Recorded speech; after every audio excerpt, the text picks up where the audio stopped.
decentralization, delegation, autonomous bodies, no oversight, absolutely. All of those things are true. And just as when Lean came about, so many companies went bankrupt. So many companies simply struggled. They just couldn't make those shifts.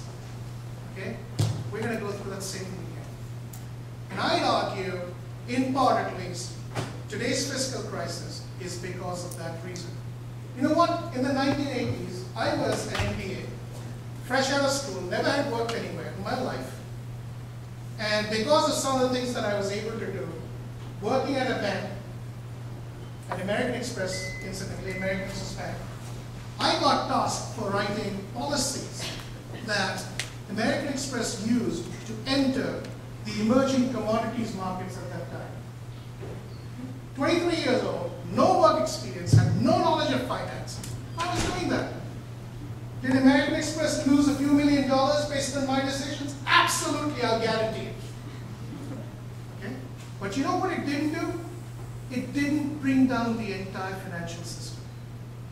The stuff about, we have innovated and created stuff that nobody understands is nonsense. We've been doing this all the time. We've done it throughout history.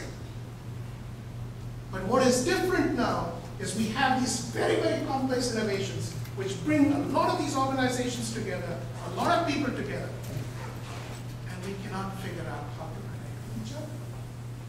We cannot figure out how to tap each other's information or use each other's information. Yes, it's a fundamental change going on. Now I'm thinking of this on more national or international level versus a local, and more that needs to for efficiencies. Yes. Network.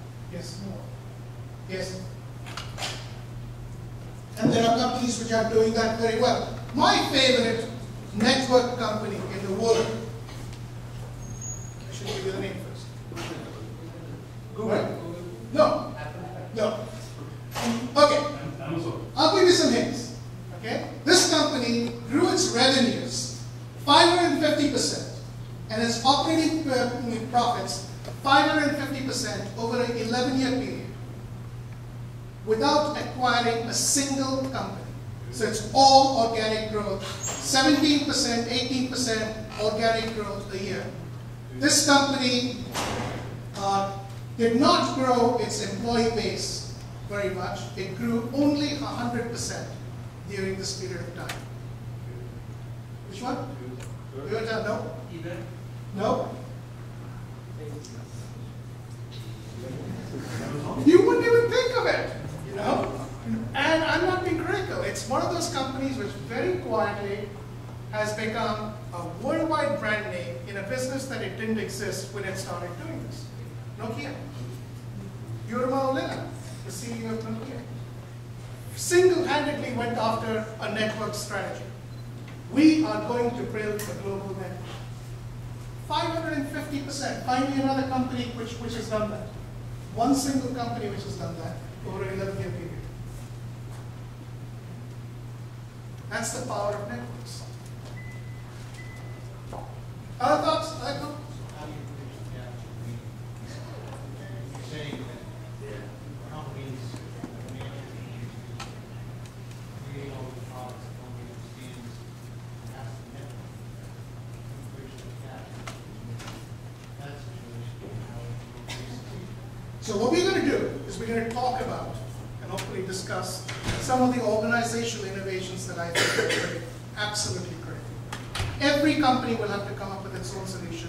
I'm talking about companies, but organizations like the American Cancer Society.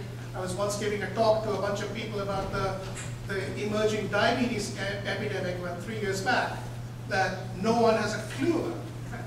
But 40% of this country is either diabetic or pre-diabetic, which means you don't have enough people for your armed forces, you don't have enough people for logistics, to drive aircrafts, to fly aircrafts, to drive your trucks, to drive your trains. It's a crisis happening that nobody knows about. Okay, so the idea is much more flexible. And we'll talk about some of the organizational principles that managers absolutely have to follow in order to make this happen. Can you explain why you say there's no supervision under the adaptive model? Because you can't see. The people who are doing very, very critical work may be sitting in a place so far from you that you have no access to real-time information. 70% of a car is manufactured by a company whose name, or companies whose name is not on the nameplate, faceplate. 40% of a typical car is designed by people whose names are not on a faceplate. What happens in a world when you have GM, which says, it's my way or the highway? I can't oversee their work. You make a mistake at sitting at GM, you're a design engineer at GM, you make a mistake. I am in a small company somewhere, and I detect that mistake, and I say, oh, I'm not going to tell you. To hell with you. I won't tell you. Let's see who gets hurt in this. And I'll guarantee you it'll be GM each time that you get hurt. That's why you can't supervise. And there's good supervision, quality assurance, and quality control, which is really important. He's thinking both. And I think probably they have that because they basically branched out into all areas, having their different components. And certainly in different countries. And now we're really having a hard time because the difficulty of finding quality assurance, quality control, because of the barriers, structure, and supervision. Because they don't have the fundamental organizational wherewithal. Having done that, outsourced all this to get into China, they said we're going to produce wings in China. We get a part of the Indian business, they said we're going to produce the software in India. Okay? But they don't lack the fundamental networking controllability as an organization to keep everything going, compared to a world where everybody was in the same place, or close enough. It would seem that one of the elements that's most important in this adaptive model is that decisions need to be made at the lowest, at the absolute lowest possible level. Yes. In other words, I'm thinking about the American Express versus the Visa again. The American Express representative you talked to made a decision, he or she made a decision at their level, and they acted on that decision at their level, and their organization supported it. Visa, on the other hand, couldn't make a decision at that level. Yes.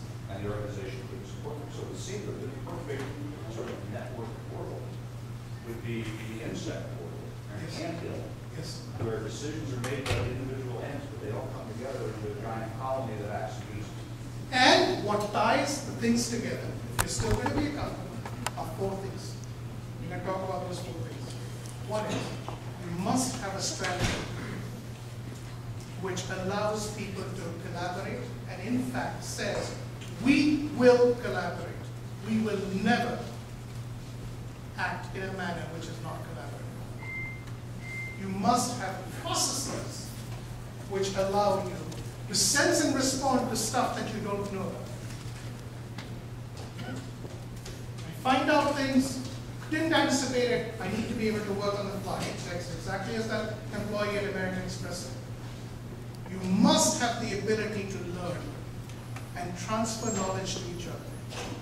If you can't do that, you can't improve the quality of the overall product. And the last thing we talk about, in some limited ways, you must have technologies which allow you to support these capabilities. Any other technology is nice to have, it's not worth needs.